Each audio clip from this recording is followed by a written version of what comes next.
Hi, and welcome to this presentation about Sidewalk Astronomers of Charlottetown. We're going to give you the who, what, when, why, and how of this organization in a hopefully not boring short intro. And this is me. Who am I? Well, I often ask myself that question. My name is Chris Vesey. I work at UPEI as a computer science instructor. I've loved astronomy since childhood, and I love to teach. So put all of that together, and I have a need to educate. So what is SAC, or Sidewalk Astronomers of Charlottetown? Well, it's based on the original Sidewalk Astronomers group in California, and it has a mission: the voluntary and cost-free service to the public to acquaint them with the wonders of the universe in both daytime and nighttime astronomy. Well, sounds pretty reasonable. We provide education and advice regarding equipment for those with interest. We have people that stop by all the time and go, "Wow, nice telescope. I want to get one. Should I go to Walmart?" Well, we provide some advice on where to get a quality telescope that won't frustrate you and won't disappoint you. We give them cautions about things like solar observation, especially if we're out doing solar and people say, "Wow, can I get a telescope and do that?" We provide the information so that they can do it safely. We give explanations of what the optics do for us and what they do not do. A common misconception is, of course, that we like to magnify stars, and you all know that that's absolutely useless. Stars are pinpoints of light at best to us, so there's no point in over-magnifying those. You get nowhere. And we engage with the public. We try to spark interest in astronomy, and we also want to raise the awareness of the science that's related to astronomy. So we basically go out, set up our telescopes, and engage with the public and answer their questions. Those are the primary activities of Sidewalk Astronomers of Charlottetown. So where did SAC come from?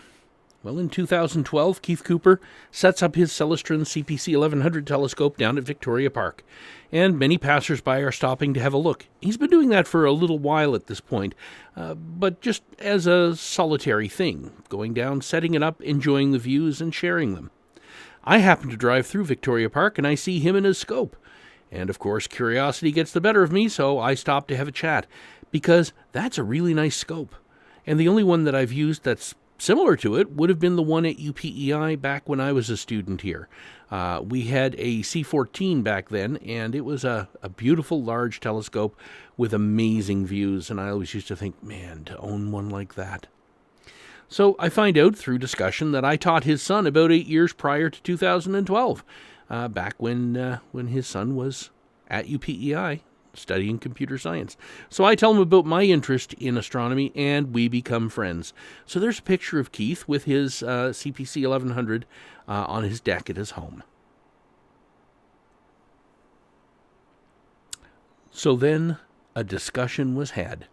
Keith and I formed a friendship and began to meet over coffee, and we started talking about ways that we could promote astronomy to the public more effectively than perhaps is happening currently.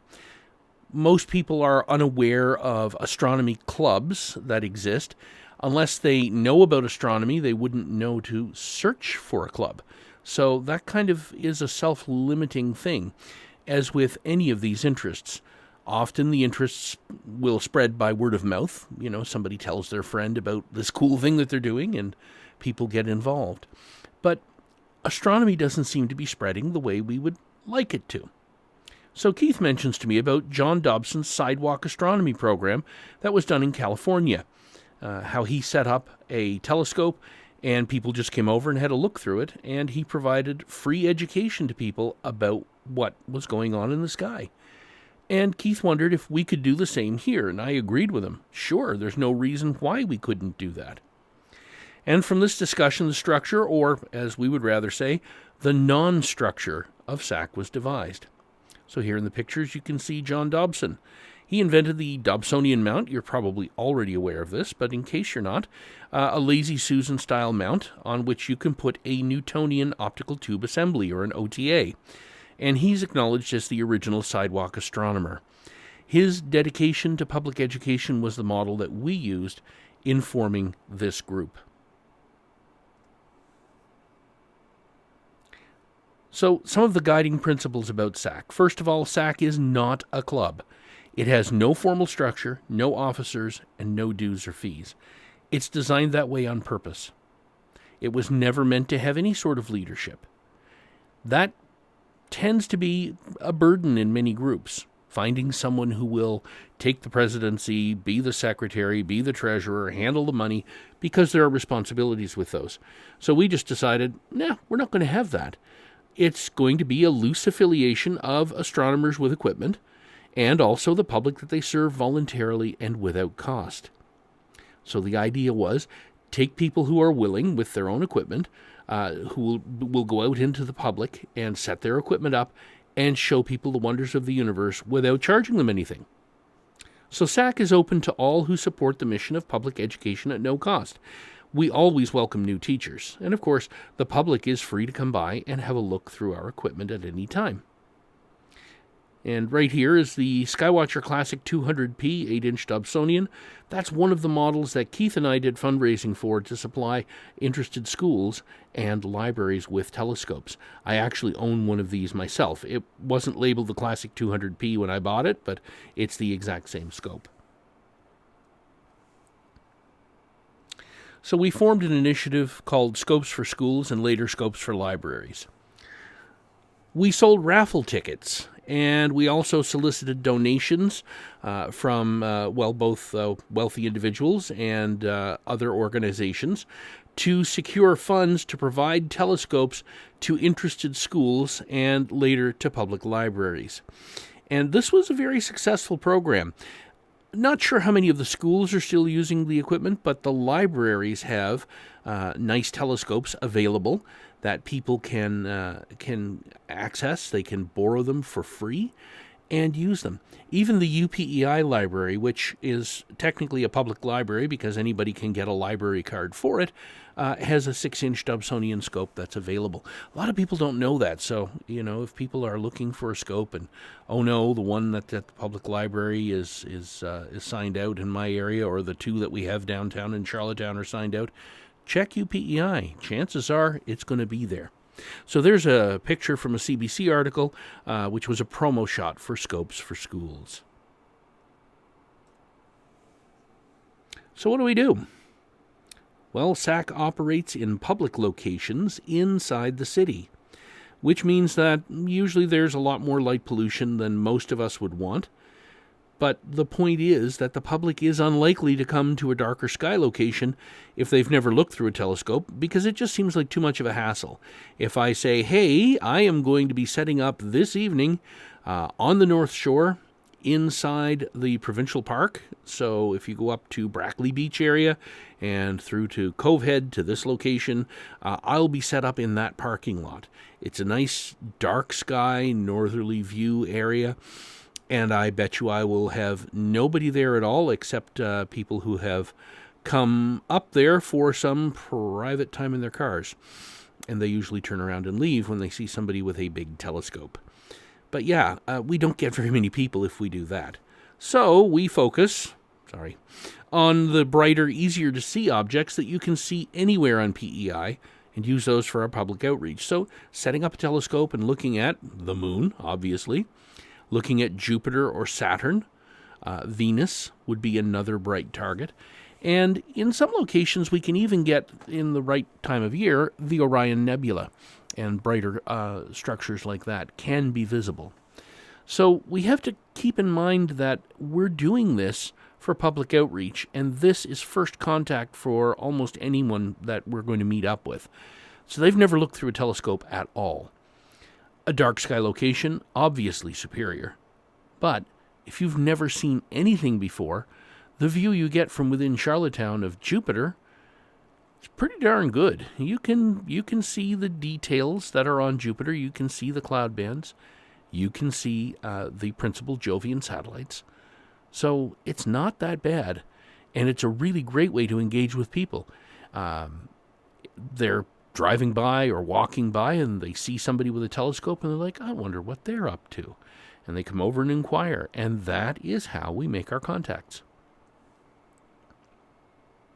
Sadly, in the summer of 2019, Keith was diagnosed with an incurable and terminal form of cancer, and he passed away in the fall of 2019. And then a few months later, the pandemic set in, making things like public astronomy completely impossible. So SAC has sadly been inoperative during the pandemic. I've been still using my scopes. I've just not been able to do outreach because they're telling people, oh, no public contact. So, oh well. So in the top left there is a picture of Keith Cooper. And on the bottom right, you can see me sitting on a bench that the Sidewalk Astronomers of Charlottetown, we did some fundraising amongst our members through donations, and we were able to fund a bench for a 10-year period.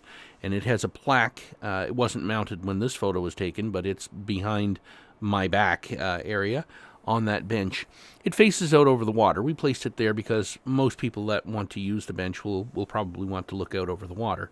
But it's very close to where Keith used to set up his telescopes. So you can see in the background, I have a solar scope that I bought from Keith's estate set up, and that's a hydrogen alpha scope. And you can see the portrait from which that picture is taken. So going forward, trying to keep the legacy alive, what Keith wanted to have happen still should happen. So remember, SAC is still not a club. It doesn't compete with any organized club such as this one right here, which is in the process of forming. We will still not have any kind of officers. We will not have any dues. We will not have any formal meetings. There will be no minutes taken, none of that. It's not a club. Okay, so you're going to get things out of this club that will be very different from what you would get out of interaction with SAC. Put it sort of more in perspective. It's kind of like your club will be more informative for you because you'll go deeper into topics than you would as a sidewalk astronomer. With sidewalk astronomers, you're talking to people who have pretty much zero experience coming into it. And therefore, it's up to you to make the most of that first contact and hopefully plant a seed in them that makes them want to know more, right? To learn more about astronomy. That's how we hope to get more activity in astronomy. So any club members are welcome to operate with SAC. We're not going to charge you any money for it or ask you to sign up for anything. We do have a Facebook presence, and on that Facebook presence, we inform people in the public when we're going to be setting up and where. So if you want to work with SAC, we'd be happy to have you, and you're welcome to go out and do the actual sidewalk astronomy. Typical locations we go to are the Indigo parking lot because of its high visibility and Victoria Park. Indigo, yeah, you're under the bright lights and stuff, but the really bright objects are still pretty spectacular when you look through your telescope at them. And you're very visible. So when you're set up there, people driving by on University Avenue are like, is that like a telescope or something? I don't know. So they circle back and they come in and they go, what are you doing? And that's your opportunity. You say things like, yeah, I'm looking at Saturn right now. Would you like to have a look? And most of them are like, oh, how much does that cost? And you say, absolutely free. And that's how we get the public engaged with us. Okay? Now, I should mention that some of us do astro imaging, and we don't typically advertise these sessions or locations because unless we have enough volunteers with us that can act as handlers, it's tough to actually do anything and keep the public engaged, right? Because you have to keep people from, for example, stepping in front of the telescope and sticking their face in it and going, wow, I can see right down to the bottom, because that's going to mess up your imaging run, or touching the telescope even. So, astro imaging is interesting for us, probably a little less so for the public because, the process of recording, what you have on the screen isn't always all that bright. It's going to get amplified later in post-processing that the public won't be seeing, unless we do a video about how to process, of course. So typically, astroimaging isn't something we've done publicly. However, I'd certainly be willing to give it a try to set up if I had some other people that were willing to be there and explain what's going on and to handle the public, and possibly have a regular telescope set up that's not doing astroimaging for people to look through and say, well, this is what he's taking pictures of right now, and he's going to hope to have a really nice image when he's done. So I said before, would you like to know more? I don't know if any of you are fans of Paul Verhoeven's film Starship Troopers, but I've always liked that quote because it's so very sarcastic. So if you want to know more, join our Facebook group, Sidewalk Astronomers of Charlottetown. Just search it up on Facebook. Introduce yourself and perhaps what equipment you would be using for sidewalk astronomy activities. So if you have some telescopes, pop some pictures up. Okay, you can be pictures of your own setup, or you can just, find a representative picture online to show people what kind of equipment you use. Feel free to join other SAC teachers when they post about going out, or lead a session yourself. So you can, buddy up with people who are going to be going out and work with them. Always welcome to come out and do that. And if you feel confident, just take your equipment out yourself and lead your own session. The more sessions we have running, the better it will be. And like the Indigo and Victoria Park locations are ones that I like to use. If you lived in Stratford, you could set up at the Stratford Town Hall, right, in an evening. That would be a reasonable place to go, as long as people know that you're going to be there, right? That's the key, is public communication. So that's why we promote the Facebook group for that purpose. And also feel free to bring a friend with you to help with crowd control. So if you decide, I think I'll go out and do this, it's good to have a friend. Number one, it gives you somebody to talk to and potentially go on a coffee run. But this person doesn't have to be an astronomy buff. They just have to be able to help keep the people organized and make sure that everybody gets a turn at the eyepiece. Because when you're trying to explain things, you can't see what's happening in the lineup and see if one kid tries to slide in front of another for a second view quicker and stuff like that, which will happen. So you just need somebody to help out with crowd management and make sure things run smoothly. And I suspect that after 2 years of limitations, people are going to want to get out and do things like this, and it's going to be extremely popular. I mean, think about it. If you've had, your kids that have been at home and they're, in that, 8 to 12 range, they've been bored to tears. And when they see telescopes set up, they're probably going to be pretty excited about it. So this is a really great opportunity for all of us to further the cause of astronomy in Charlottetown. And I have no problem with anybody advertising the club at a SAC gathering because, as I say, SAC is not a club. It's not in competition. So feel free to promote the club. If we have anybody present at this meeting that's, for example, from the Summerside Club, by all means, promote that as well. If you want to form another club in another location, go for it. The more we have, the better. It's not like we're not trying to be exclusive in any way, shape, or form. We just want more people to get involved in astronomy. One of the things I like to do is simulations of upcoming events. So if you're already on our SAC page, you know that I will sometimes do videos of upcoming astronomical events, like eclipses. That's a typical one. Showing the predicted view from here and also narrating what's happening. So I'll do this. I use something like Stellarium. I use something exactly like Stellarium to do that. And I can set it up both in terms of being in Charlottetown and also the time coordinates, and I can change the rate of playback. So you can see, for example, the entirety of a lunar eclipse happening in probably 45 seconds, and we can talk about what happens during that time. So you can show the difference between like a total eclipse versus a partial eclipse and things like that. I recently did one of these little videos on the difference between tracking alt-azimuth mounts and tracking equatorial mounts, and using a sped-up timeline so that you could see the rotation the effect that happens when you're doing alt-azimuth versus equatorial, and why equatorial mounts are so critical when we're trying to astrophotograph deep sky objects. So that was kind of a cool thing to be able to do. So Stellarium and other packages that you may have access to will help to make these things possible. So feel free, if you have a flair for producing video, to help out with that and produce videos about interesting things.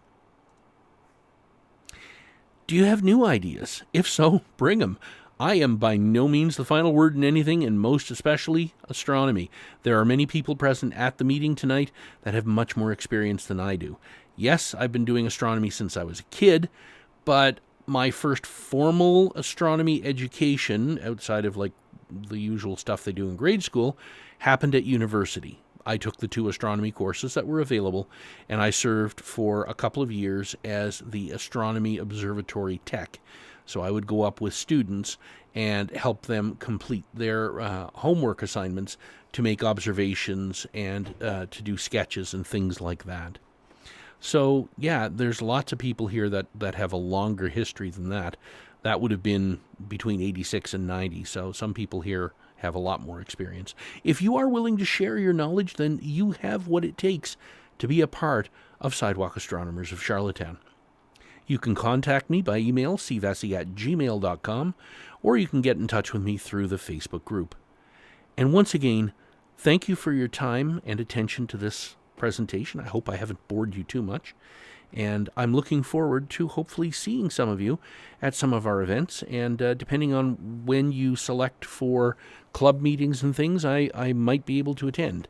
I do have lots of other organizations, so it will depend on whether there are collisions of time, but certainly I have the interest. And I'll leave you with this. It's not a great image, but it's an image. It was taken on the night of 16th of October in 2016 at the West Royalty School parking lot. The school's yard lights were still on when this was taken. I had the OTA of my 8-inch Dobsonian mounted with rings and a Vixen rail on my Meade LX80 multi-mount, and I was using Keith's Grasshopper 3 monochrome camera on it. And we'd already done a bunch of work, and we're getting ready to shut down. And as the scope was already pointing near the zenith, Keith said, I wonder if we could get the Ring Nebula. It's pretty close right now. It should be right up there. So I dialed it up, and with a little monkeying, there it was.